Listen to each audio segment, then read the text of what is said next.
Senhoras e senhores, boa noite. Começa a Câmara Aberta Sindical, o programa que debate o mundo do trabalho. Há 9 anos, como vocês sabem, nós começamos o nosso programa pontualmente às 19 horas. Eu não me atraso.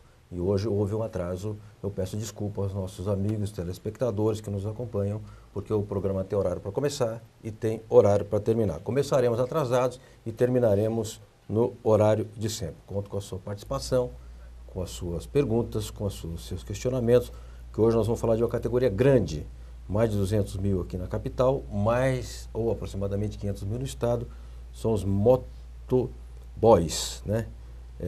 O pessoal que trabalha no transporte leve e que faz um trabalho importantíssimo para a economia, para a moderna economia. Às vezes eu fico imaginando, se não fosse esses trabalhadores, como é que ficaria o trânsito de São Paulo, o trânsito aqui da região metropolitana. Outra observação que faço, eu não como pizza, portanto não estou nesse rol, mas as pessoas pedem a pizza e querem a pizza quente, embora possa estar uma temperatura de 9, 10 graus e chovendo.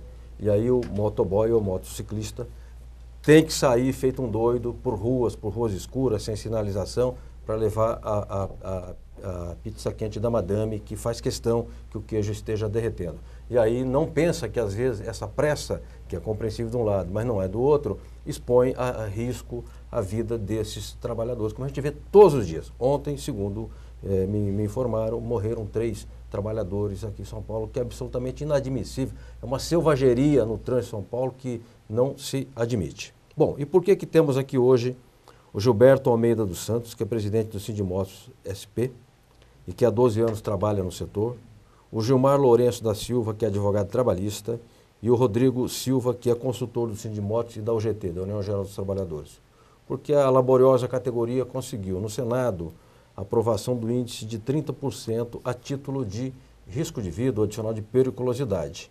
E agora há uma luta para que isso seja implementado, para que aquilo que foi aprovado no Congresso seja efetivado no âmbito do Executivo e aquilo que a lei passe a ter aplicabilidade prática. Eu vou perguntar ao advogado, doutor Gilmar Lourenço da Silva, aprovar os 30% é o fim do caminho, é o meio do caminho ou tem muito caminho a andar ainda? Não, é o meio do caminho. Tendo em vista que após a sanção presidencial, nós teremos a nova portaria que vai ser publicada para a criação do grupo de trabalho. Certo. Esse grupo de trabalho é um grupo tripartite, que está envolvido o governo, os trabalhadores e os patrões. Ou seja, a Confederação Nacional do Comércio Patronal, ela vai arguir, vai apresentar os seus motivos e as necessidades que o trabalhador requer neste momento de inteligência para discutir os EPIs. Perfeito. Então, nós temos essa criação. E aí, após a criação por parte do ministro... E há um tempo para esse grupo apresentar resultados? Sim, existe. O grupo tripartite é de 120 dias, podendo ser prorrogado por mais 60.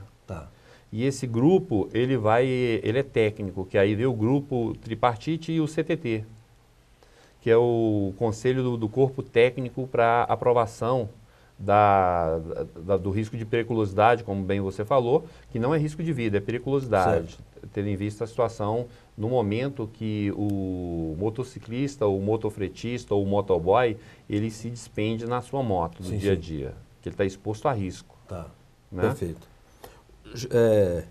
Gilberto Almeida dos Santos, Gil, presidente do sindicato. Eu quero saber se a demanda por esse adicional é a principal reivindicação da categoria ou se vocês também reivindicam como coisas que são naturais até em outros segmentos, como a formalização do trabalho, ou seja, a carteira assinada, ou uma forma de contratação mais segura, se é piso salarial, se é jornada de trabalho. Te pergunto, o motoboy tem jornada de trabalho ou tem que sair feito doido aí para cumprir as suas tarefas? Hoje a categoria ela é dividida em 3 modal, né? Nós temos o microempreendedor individual, o autônomo e o seletista, né? A categoria ela é uma categoria nova, né? Só em 2009 que o ex-presidente Lula sancionou a lei 12.009 que regulamenta a atividade a nível nacional. Aqui em São Paulo nós temos uma batalha gigantesca, que é trazer o trabalhador para dentro do regime seletista, entendeu? Correto. Então a informalidade é muito grande, entendeu? O processo de regulamentação ainda não foi emplacado aqui em São Paulo e em todo o Brasil. Então a categoria ainda ela está na margem da informalidade, entendeu? Um grande desafio nosso é trazer a categoria para dentro do regime seletista, entendeu?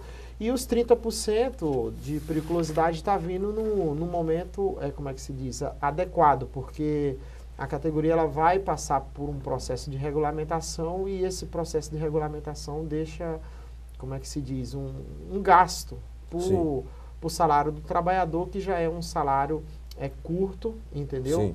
Por o desgaste da moto e por todas as outras questões que tem, que envolve, mesmo da habilitação do cara, entendeu? A manutenção da própria motocicleta, entendeu? Perfeito. Bom, esse assunto é tão vasto que a gente ficaria 3 horas aqui tratando de tanta... Eu tenho muita curiosidade sobre esse assunto de motoboys, motofretistas e, enfim, de as pessoas que trabalham em veículos motorizados, né, de 2 rodas e que em São Paulo prestam um serviço extraordinário aqui à nossa população. Mas nós temos aqui na linha, temos uma pessoa com quem nós vamos falar e daqui a pouco nós retomamos com os representantes do Sindimotos SP, ok? Vamos lá?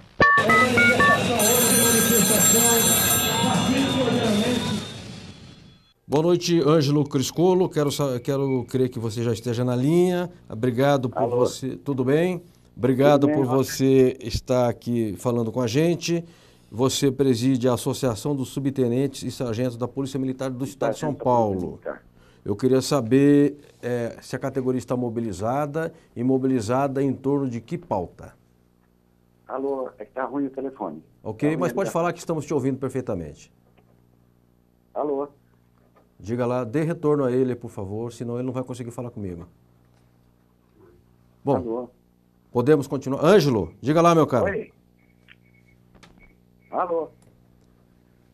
Enéas, vamos tocar o programa aqui, depois ele entra em condições tecnicamente viáveis, em condições de dar ao telespectador uma comunicação que ele merece e não um improviso que não, a gente não consegue fazer comunicação com quem tem do outro lado da linha. Eu não falei ainda com o Rodrigo Silva, que é consultor do Sindimotos e da UGT.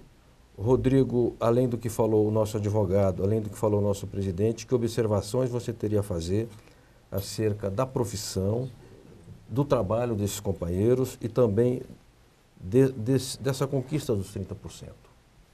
Bom, a UGT, que é a central, ao qual o Sindimotos está afiliado, né, o Sindimotos está desde o início da fundação da UGT. A UGT vem desde 2009 fazendo um trabalho em parceria junto com o Sindimotos, em todos os aspectos voltados sobre a questão da regulamentação da atividade na cidade de São Paulo, e tivemos a felicidade de termos hoje uma lei, né, que regulamenta a atividade a nível nacional, e o parâmetro que a gente faz sobre essa atividade é que ela tem uma total importância hoje na cidade de São Paulo, que basicamente 3 milhões de pessoas utilizam esse serviço diariamente. Agora, quem usa mais são as famílias ou as empresas? As empresas. As famílias vai mais pelo setor de delivery, né, que é o serviço noturno, entrega, de pizza, né, aí vai para o cidadão. Mas o que move a questão do comércio, de contratos, de peças, de órgãos, quer dizer, são hoje N produtos, cargas... Você está dizendo órgãos para transplante? Transplantes são transportados por esses trabalhadores? Por trabalhadores também. Quer Filme, para até a televisão que usa, que grava aqui, que precisa levar para a edição, quem leva é motoboy. Então, quer dizer, hoje é impraticável se pensar na cidade de São Paulo sem essa atividade. Correto. E o trabalho, né, que o Sindimotos vem desenvolvendo em parceria com a UGT é justamente valorizar essa categoria, porque ela é uma atividade de extrema importância, porém, como o Gil comentou, ela ainda não tem um valor agregado da altura que realmente merecia a categoria, e também pelo, vamos dizer, o trânsito que é muito perigoso hoje, né? Então, eu acho que essa periculosidade, de uma certa forma, ela veio para se agregar ao processo de regulamentação e, de uma certa forma, como incentivo para o setor e uma valorização para a categoria também. Perfeito. Eu fico ouvindo falar aqui dos motociclistas, dos motoboys, e faço aqui uma abstração, né? A gente olha o mundão velho aí fora e vê o que está acontecendo na crise na Europa, redução de salário, acordos coletivos que governos descumprem, desemprego em massa. E no Brasil não há, nos últimos anos, uma única lei, uma única iniciativa de ordem legal que tenha lesado uma categoria profissional. Muito pelo contrário. Eu vou citar aqui. Professores passaram a ter piso salarial, que vivia lá no interior do Ceará, aparecia no Jornal Nacional ganhando meio salário mínimo, uma humilhação. Empregados domésticos no Brasil, ainda naquele esquema de Casa Grande e Senzala, passaram a ter direitos agora, 5 ou 6 milhões de empregados domésticos. Vigilantes. Eu trabalhei na Federação dos Vigilantes 18 anos. Essa luta demorou cerca de 15 anos e hoje 900 mil vigilantes recebem adicional de periculosidade de 30% e extensivo aos guardas municipais. E você está citando agora uma categoria importante que passa a ter também esse benefício. Então, eu estou dizendo isso para concluir o seguinte: não está tudo ruim que nem se fala por aí, não. Isso aqui, esse país, aqui tem Estado de Direito, aqui tem lei, aqui tem CLT, aqui tem Constituição, aqui tem justiça de primeira, de segunda e de última instância. Não é selvageria, não é o padrão que nós gostaríamos, mas está longe de ser o que se anda falando por aí, porque eu tenho aqui, por exemplo, o que eu estou falando não sou eu quem diz, é o Diário do Grande ABC. PLR, participação lucros, o resultado da GM, vai injetar 75 milhões na região. Só numa fábrica, 10 mil trabalhadores, a primeira parcela injetará 75 milhões, com possibilidade de injetar mais 75 milhões na economia. Isso aqui é ação sindical, é o movimento sindical organizado, são as entidades de classe agindo articuladamente, fazendo a pressão e negociando e buscando a conquista. O que é isso aqui? Isso aqui é um padrão civilizatório, isso aqui não é selvageria, isso aqui não é a lei do mais forte, é a lei pactuada entre as partes e negociada, e todos vão se beneficiar. O comerciário vai vender mais televisão, vai vender mais geladeira, vai ganhar mais a comissão dele, vai garantir o seu emprego, e tudo isso alimenta o ciclo positivo da economia. Dizia o professor Aníbal Fernandes, os direitos, a propriedade dos povos são seus direitos. Você, advogado, sabe disso. Quanto mais direito, mais estruturada é uma sociedade, menos indignidade, menos miséria afetam aquela população. Portanto, essa conquista aqui de 30% é uma conquista civilizatória, porque ela dá uma proteção para uma categoria profissional e dá uma proteção pecuniária, porque se tem risco, é preciso ter algum tipo de compensação, além de acender uma vela para o santo quando sai de casa e resolve Maria para quem tem fé, não é verdade? Sem sombra de Muito bem. dúvida. Eu quero voltar aqui com o nosso Gilberto para falar um pouco. Tem na linha o Criscolo, está na linha? Vamos lá? Ângelo Criscolo, tu me ouves agora? Agora sim. Oh, beleza. Ângelo, me diga uma coisa. Você preside a Associação dos Subtenentes e Sargentos da Polícia Militar do Estado de São Paulo. Vocês estão fazendo reivindicações. O que os policiais reivindicam e se vocês têm database e como é que é feita a negociação? É pela Assembleia Legislativa? É via governo do Estado? Como é que isso é encaminhado? Bem, eu sou presidente da Associação dos Subtenentes e Sargentos e sou presidente da coordenadoria das entidades que representam a Polícia Militar no Estado de São Paulo. A negociação não é feita na Assembleia Legislativa, é feita no Palácio do Governo. Nós reivindicamos 19% de aumento, já desde o ano passado que nós estamos nessa luta, e negociamos com o governo, fizemos 8 reuniões lá no Palácio do Governo, com o Júlio Semeghini, que é o secretário do governo, com o Edson Aparecido, que é o secretário da Casa Civil, com o Dr. Vela, que é o secretário de Segurança Pública, com o Comando-Geral da Corporação. Fizemos 8 reuniões de negociação e acabamos provando para o governo que o governo tinha condições de dar os 19% para a categoria. E o governo alega o quê? Tem possibilidade de... Ele alega que diz que não tinha condições financeiras para dar esse aumento, que esbarraria na responsabilidade fiscal, e nós provamos por A mais B que havia condições de dar esse aumento. E na última reunião, quando nós provamos, através de números, extraídos da Secretaria da Fazenda, que havia condições de dar esse aumento, suspenderam as negociações. O governo suspendeu a negociação, não tivemos a 9ª reunião, que seria definitiva. Não tem Ele suspendeu por telefone, dizendo que estava suspensas as negociações e só retomaria com a categoria após a Copa do Mundo. Após a Copa do Mundo, ele não pode mais assinar mais nada. Certo. Porque existe a lei eleitoral que proíbe o governador de assinar qualquer tipo de aumento para a categoria. Perfeito. Ângelo Criscolo, eu quero ser deselegante contigo, porque na linha é muito rápido, mas agradecer muito a sua participação e dizer o seguinte: os policiais são trabalhadores que por força e pela natureza de sua função portam armas, mas eles são trabalhadores, tem chefe, tem carreira, tem hora para entrar, tem hora para sair e tem sua responsabilidade. Conte com o nosso programa para divulgar reivindicações dos policiais e conte com esta tribuna para expor as suas reivindicações e os seus pleitos. E o governador do estado, que é médico, é um homem inteligente, é um sujeito que sabe como é que o mundo real funciona, precisa atender os policiais, porque o estado de São Paulo paga salário vergonhoso para a polícia comparativamente a outras unidades da federação, unidades mais pobres. São Paulo, se quiser, pode pagar mais. Agora, se não quiser, fica nessa enrolação, empurra com a barriga para depois falar que a legislação eleitoral não permite. Um abraço, até a próxima, tá? Muito obrigado, boa noite para vocês. Muito bem, eu queria mostrar alguns materiais aqui que nos passaram, como a gente mostra em todo o programa, e pedindo já desculpa aos nossos telespectadores que eu estou acelerado, eu já comecei engatado na quinta marcha, mas é assim mesmo, tem dias em que a gente está assim. Escola e comunidade, criança não trabalha, é claro, quem tem que trabalhar é o pai, a mãe, aquele lugar de criança é na escola, usufruindo dos melhores anos da vida, que são os anos da formação. Uma rede em defesa dos direitos das crianças e adolescentes.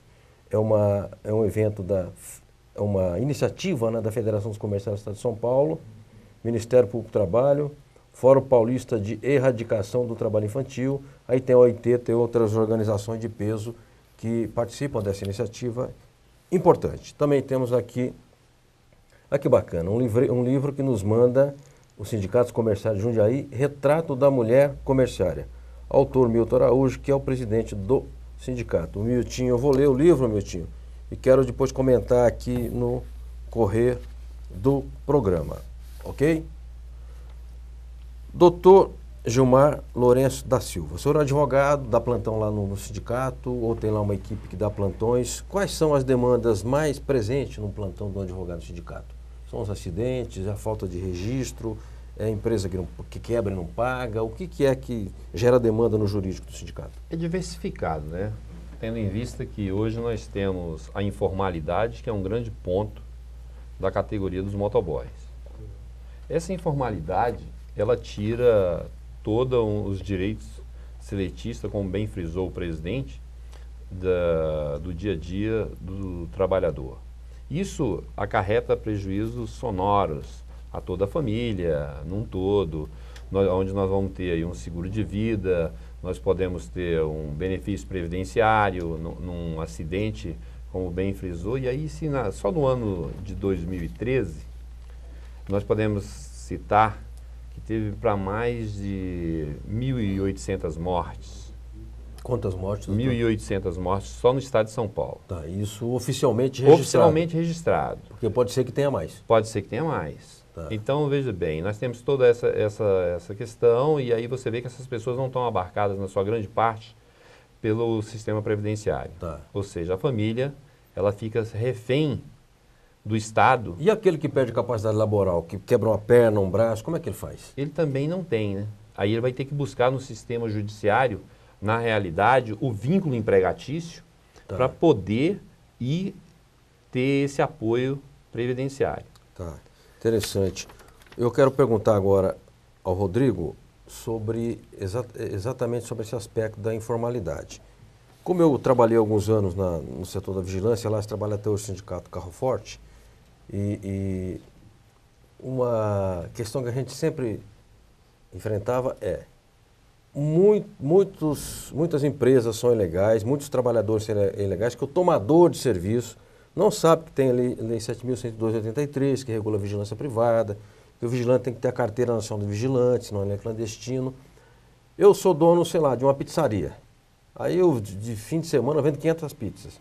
Eu contrato lá um grupo de motoboys. Como é que eu me oriento para contratar uma empresa idônea? Então, justamente, a a atividade, né, a lei federal, ela tratou do quesito sobre o Código de Trânsito Brasileiro. Certo. Só que a atividade, ela é de competência do município. É a lei municipal, que São Paulo tem uma lei, desde 2007. Essa lei que regulamenta a atividade no município de São Paulo é que dá o critério sobre a questão das empresas. Hoje, se você é uma pizzaria e você tem motoboys, você tem que ter um termo de credenciamento da prefeitura, a pizzaria tem que ter, e ela só deve contratar motoboys que tenham o condumoto, que é a licença do condutor para exercer... Como é que chama? Condumoto. Mas se a Carteira Nacional de... Além da a Carteira Nacional de Habilitação é para cumprir a lei federal. Certo. Que é a questão do trânsito. Tá. A atividade, que é a questão do exercício, que tem, para você ser profissional, você precisa ter uma autorização do município. Certo. E essa autorização do município, para a questão do condutor, chama-se um documento por nome de condumoto, Tá. que é a licença do condutor. E para você ter a sua moto legalizada, você tem que ter a licença motofrete. Seria mesmo modal da questão do táxi. Você tem que ter o condutáxi e você tem que ter o táxi branco na placa vermelha. Então, a empresa, uma pizzaria que contrata motoboy, ela tem que ter um termo de credenciamento da prefeitura e contratar somente profissionais que tenham o condumoto, que é a licença de condutor, e a licença motofrete, que é a autorização do veículo para exercer a atividade. Olha, eu tenho certeza que 90% dos tomadores de serviço não sabe disso. Não sabe. Hoje é o grande problema hoje do segmento também, além de quem contrata, é de quem compra o serviço, né? Daquele que solicita o serviço de motofrete. Então, Certo. é de extrema importância que tanto o contratante como quem contrata o serviço tenham conhecimento da legislação para que a gente acabe com a informalidade e com isso possamos dar mais segurança à atividade e, de uma certa forma, até remunerar melhor esse trabalhador. Perfeito. Eu registro aqui algumas participações do Nildo Nogueira, Nildo que é dirigente, inclusive, dos sindicatos comerciários, e ele diz aqui: hoje nós fizemos um movimento na Câmara Municipal de São Paulo, nós, os sindicatos comerciais de São Paulo, contra a discriminação do prefeito, do Haddad, que decretou o feriado no dia 2 de junho, a abertura da Copa, mas excluiu os comerciários desse feriado. O Rodrigo esteve presente e gostaria de agradecer a sua participação. Gostaria de parabenizar os motoboys, ele diz, pelo seu trabalho, faça chuva, faça sol. Eles merecem todo o respeito. Perfeito, Nildo, e quero aqui reafirmar que o sindicato, que já havia feito, os sindicatos comerciais de São Paulo, 500 mil trabalhadores, um protesto em frente à Prefeitura de São Paulo, fez também hoje um protesto na Câmara Municipal. Há uma informação a ser confirmada de que o Zé América, até meu colega que é jornalista e preside hoje a Câmara, teria recebido lá o sindicato e se comprometido com a possibilidade de fazer uma alteração na lei, porque onde é que prejudica os comerciários? Prejudica no seguinte: em sendo feriado e o comerciário trabalhando, ele recebe os adicionais previstos na Convenção Coletiva de Trabalho. Um adicional pecuniário ali a título de alimentação, ou uma folga, ou as horas extras, de modo que, não sendo feriado, ele é podado nesse direito. Fica fácil para o legislador, que não é no bolso dele, fazer uma lei, escolher a categoria A, ou a categoria B e a categoria C. De modo que o sindicato está corretíssimo em ir para cima e também na frente judicial. Eu falei ontem com uma pessoa do sindicato e me disse que existe a possibilidade de entrar com uma ação direta de inconstitucionalidade no Supremo, questionando a legalidade e a constitucionalidade do ato do gestor público. A primeira obrigação do gestor público é cumprir a lei. Isso é tão óbvio que chega a ser até irritante dizer isso aqui perante o advogado e perante os telespectadores. Algumas perguntas do Gil, aqui do Jaime Bonfilioli, eu passo para o presidente. Ele está dizendo o seguinte, que certas categorias ou certos segmentos de categorias estão fazendo movimentos paralelos ao sindicato, a revelia de decisões do sindicato. Foi lá o caso dos condutores, foi mais ligado aos condutores. Se fechou um acordo e um segmento, uma área da categoria foi a greve. Eu queria ouvir sua opinião para atender o nosso Jaime Bonfilioli, mas depois do intervalo comercial. Vamos fazer um intervalo e daqui a pouco voltamos para ouvir o presidente Sindimoto sobre essa questão levantada pelo Jaime Bonfilioli, ok?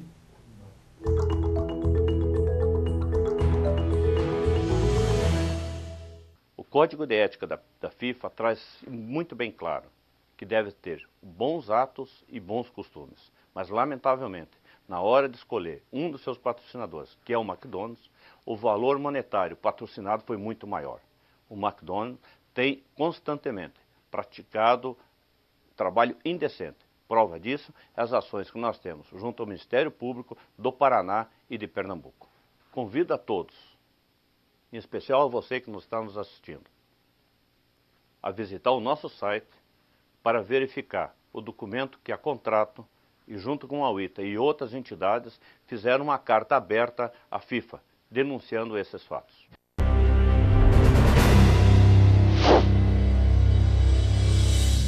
Um outro assunto de extrema importância são justamente as eleições, que é o momento, né, que nós costumamos dizer, a Nova Central tem utilizado um jargão que é o seguinte, que o voto não tem preço, mas ele tem consequências. Fique atento a essa questão das eleições. Procure escolher um candidato que tenha proximidade com seus anseios, com as suas reivindicações. O que nós não podemos é votar no retrocesso. É começar do zero novamente. Então nós não podemos. Se aquilo que está dando certo, acho que nós temos que pegar como experiência e tentar manter. Com câmera aberta, hoje falando com Gilberto Almeida dos Santos, presidente do Sindimoto SP, com Gilmar Lourenço da Silva, advogado trabalhista, advogado da entidade, e com Rodrigo Silva, que é consultor do Sindimoto SP e da UGT.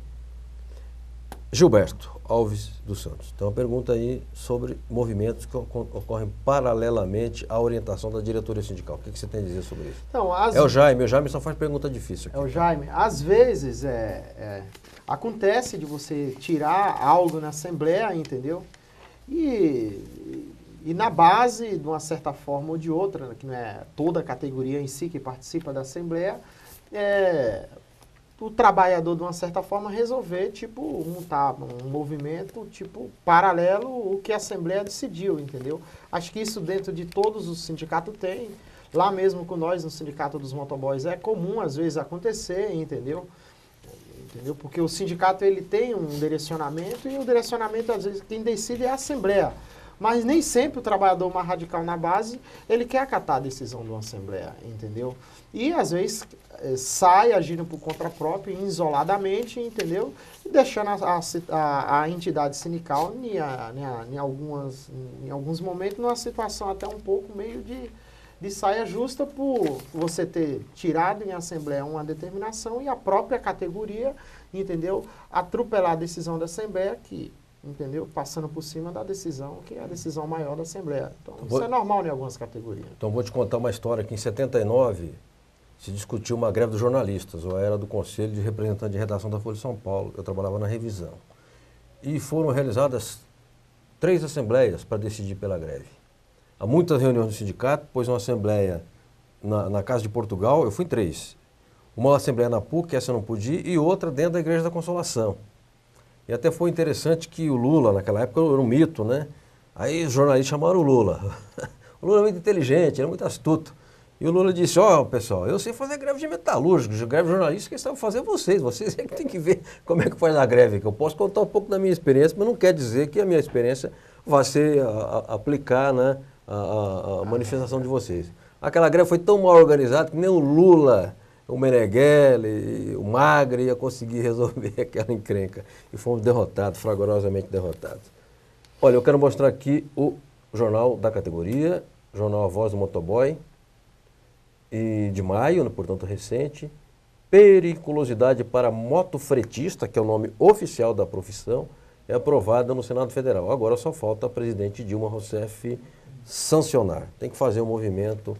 Sanciona, Dilma, não é isso? Para ver se... porque, no caso do adicional de risco dos vigilantes, a lei foi publicada dia 12 de dezembro de 2012, Diário Oficial, e só regulamentado dia 4, portaria do Manuel Dias, dia 4 de dezembro de 2013, com toda a pressão lá do Boaventura, do povo da Confederação, demorou quase um ano. As leis de interesse da classe dominante, elas passam muito rapidamente, e às vezes até por baixo do pano, a gente quando percebe isso, mas já aprovaram contra a gente, aí anda anda muito depressa. Eu queria agora voltar aqui ao nosso advogado, o Dr. Gilmar Lourenço da Silva, a respeito da questão da formalização do trabalho. Dr. Gilmar, ontem o IBGE publicou uma pesquisa dizendo que no correr de um ano, aumentou em 1,6 a formalização do emprego no Brasil. Alguém poderá dizer, 1,6 não é nada. Bom, não é nada se você não for considerar o número isoladamente, mas se você considerar que isso vem numa progressão, é significativo, porque numa massa de cerca de 90 milhões de trabalhadores, 1,6 é representativo. Eu sou um motofretista, um motoboy. Eu já trabalho há muito tempo, eu já trabalhei em 3 empresas, nunca fui registrado. Eu procuro o sindicato, ajuda, o sindicato faz essa intermediação com o empregador para garantir o emprego dele, ou só entra com a ação na justiça? Você chama uma mesa redonda na DRT, como é que isso é feito? Não, todos esses procedimentos o sindicato tem adotado da seguinte forma. Primeiro, convoca-se uma mesa redonda na Delegacia Regional do Trabalho. Após as tentativas de formalização por parte da empresa do trabalhador, se não houver essa possibilidade, aí nós acionamos o Ministério Público do Trabalho para que, a posteriori, você coloque e ingresse com as ações individuais de reconhecimento da formalidade do trabalho diário do trabalhador. Tendo em vista que você há de observar que essa formalização, muitas vezes, ela se torna praticamente também, algumas vezes, impossível, tendo em vista que hoje nós temos 10 motoboys, eles se reúnem e ali fazem uma empresa entre eles. Entendi. Mas Então, isso é uma empresa ou é uma cooperativa? Não, é uma empresa. Para eles é uma empresa. Eles não têm um sistema cooperativo. Mas tem personalidade jurídica? Não tem. Para eles, assim, eles não criam essa personalidade jurídica e não criam uma personalidade também jurídica da associação. Entendi. Então você tem que chamar e orientá-los. Olha, você vai ter que se formalizar por essa situação, por essa, por essa ou por essa. No entanto, você tem inúmeras empresas que hoje estão aí trabalhando, mas que terceiriza, quarteiriza. Olha aí.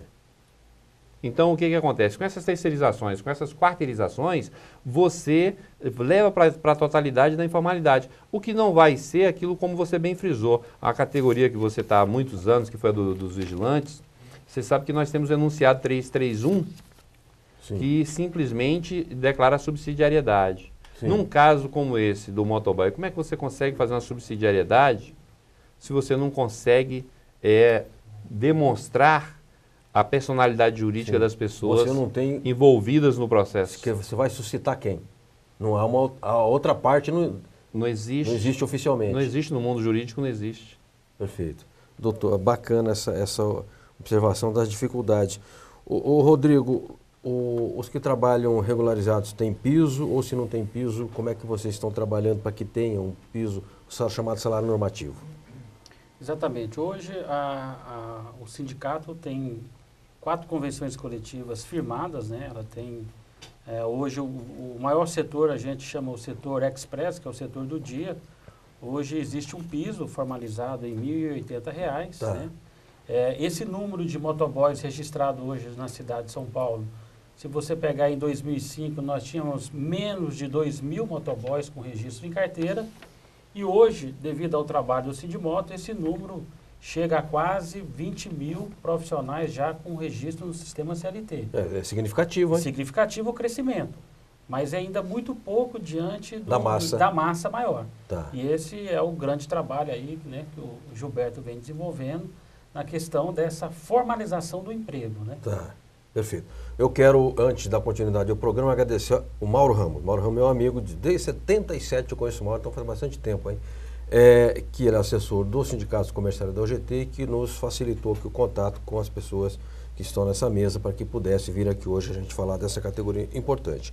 O Sérgio do Centro pergunta, eu passo aqui ao nosso presidente. Ele diz, o motoboy tem a antipatia dos motoristas, é mais da categoria péssima, mas seu serviço é fundamental. Como resolver isso? Na realidade, hoje, a cidade de São Paulo ela tem em torno de 1 milhão de motocicletas circulando todo dia nas ruas. O sindicato estimula que 200 mil sejam motoboys. Certo. Então, o que acontece? Como a categoria está passando por um processo de regulamentação que iniciou agora, nos olhos da pessoa comum, todo mundo que anda de moto na rua é motoboy. Não é.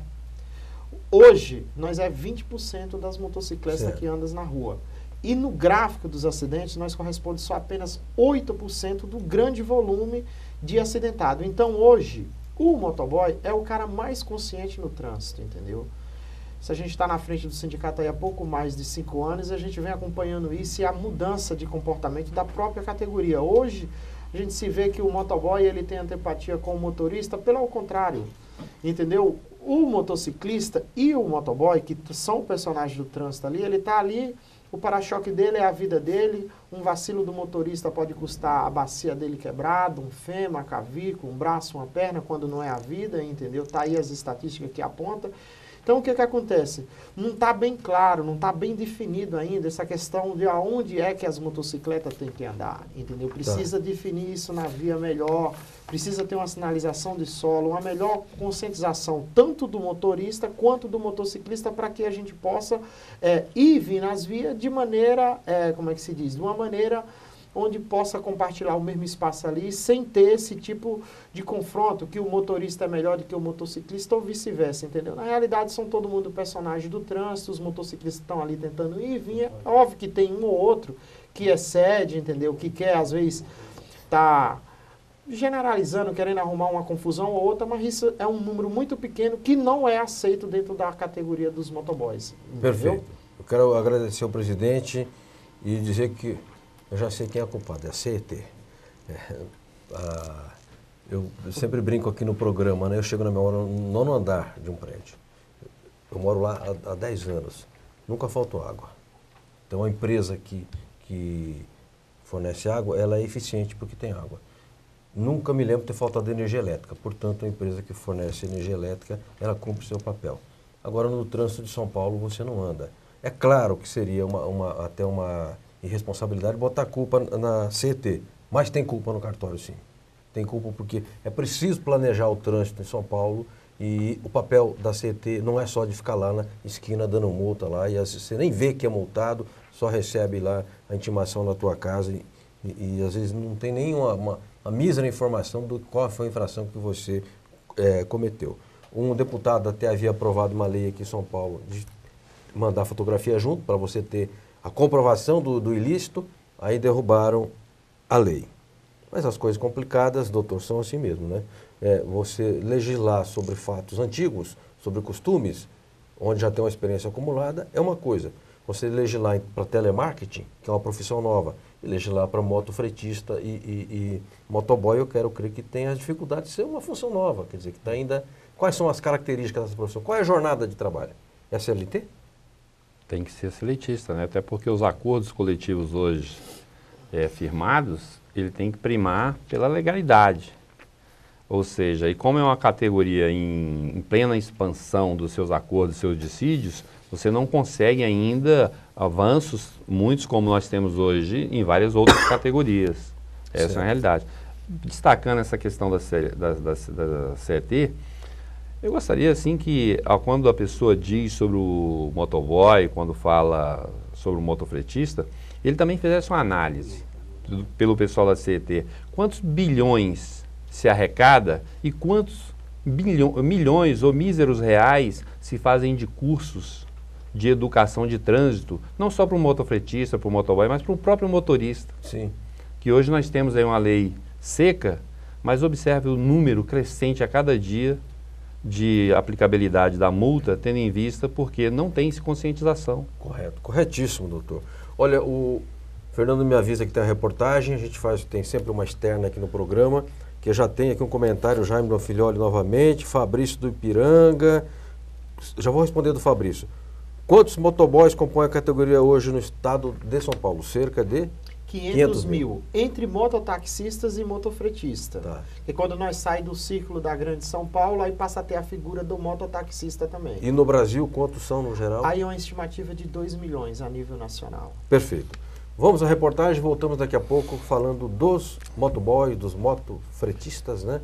Desses trabalhadores que saem alucinadamente pelo trânsito de São Paulo para que a sua pizza chegue quente lá na tua casa e ainda você reclama. Manifestação hoje, manifestação pacífica. Eu falo agora com João Vicente Goulart, filho do presidente Jango, que se encontra hoje no Sindicato dos Metalúrgicos de Guarulhos e região, onde, aqui atrás de nós, tem uma placa que dá nome ao auditório, no 5º andar, presidente João Goulart. João Vicente, nesse ano em que nós rememoramos os 50 anos do golpe, eu creio que é um gesto efetivo de reconstrução da memória de um brasileiro achincalhado pela ditadura e que agora nós estamos começando a recuperar a sua verdadeira história. Daqui para frente começa a ter uma reflexão profunda sobre o papel do presidente João Goulart.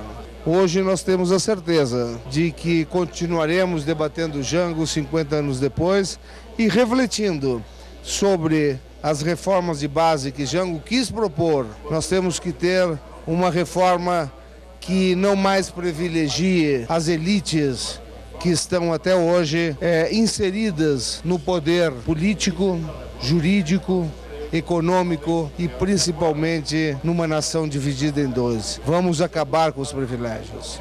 João Vicente, nós estamos dentro do sindicato que hoje completa 51 anos de vida, cuja carta sindical foi expedida durante o governo Jango e quando o Almino Afonso era o ministro. Naquele tempo, o trabalhismo era uma força muito forte, vinha lá desde Getúlio, vinha ascendendo e foi golpeada duramente em 64. O trabalhismo é uma doutrina. Ainda hoje no Brasil, 2014, o trabalhismo é uma doutrina que se aplica aos interesses do povo brasileiro? O trabalhismo, por muito tempo, foi confundido com o populismo.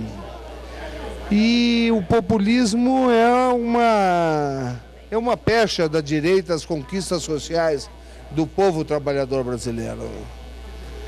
Nós podemos falar que lá atrás houve conquistas sociais e elas foram do trabalhismo. O 13º, o aumento de 100% em 1953 do salário mínimo, que até hoje está intrínseco dentro do salário atual. Salário mínimo, de 64, se nós o transportássemos para hoje, seria de R$ 1.270. Hoje nós temos um salário mínimo de 724 e perguntamos o seguinte: qual foram as conquistas da ditadura que quis acabar, entre aspas, com o populismo? Foi o achatamento salarial? Falar que o trabalhismo é uma doutrina que pode ser superada? Pode até ser. Depois que o salário mínimo esteja além dos R$ 1.500, que é o que estava em 1964, nós podemos falar no fim do trabalhismo.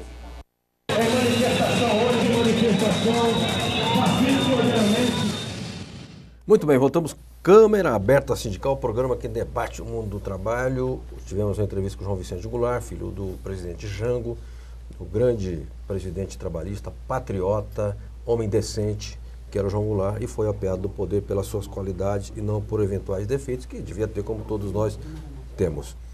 Gilberto Alves dos Santos, presidente do Sindimoto SP. O Fabrício do Ipiranga já perguntou aqui, a Iris, se o sindicato não poderia oferecer um cursinho de educação no trânsito para os motofretistas. Pode, né? Oferece? Pode, na realidade nós já temos, né? Hoje a categoria, no processo de regulamentação dela, para você poder exercer atividade remunerada com moto, isso em qualquer parte do país, você tem que fazer um curso que é especificado pelo CONTRAN, entendeu? Que ele vai na sua CNH, entendeu? Então hoje nós é uma espécie de especialização. Exatamente. Hoje nós aqui no estado, nós já temos 60 mil trabalhadores qualificados com curso na habilitação, sendo que 20 mil é só aqui na capital, entendeu? E é um grande desafio para nós trazer a categoria para dentro desse processo de regulamentação, entendeu? Para que ele possa ser um trabalhador qualificado e que possa também atender aí o que a Lei 12.009 determina, entendeu? Perfeito. Nós estamos aqui correndo quantos segundos, porque hoje a gente acabou atrasando e aí o programa ficou um pouco mais curto. Rodrigo, obrigado pela sua presença. Doutor Gilmar, obrigado pela sua presença. Como é que faz? Eu quero entrar em contato com o sindicato, conhecer a entidade, onde que fica, qual que é o telefone, qual é o site? Tem site? Tem, o sindicato ele fica ali no Brooklyn, né, uma travessa da Bandeirantes com a vereador José Diniz, entendeu? Número 40, Rua Doutor Eurico Rangel, número 40. O site é www.sindimotosp.com.br, entendeu? Perfeito.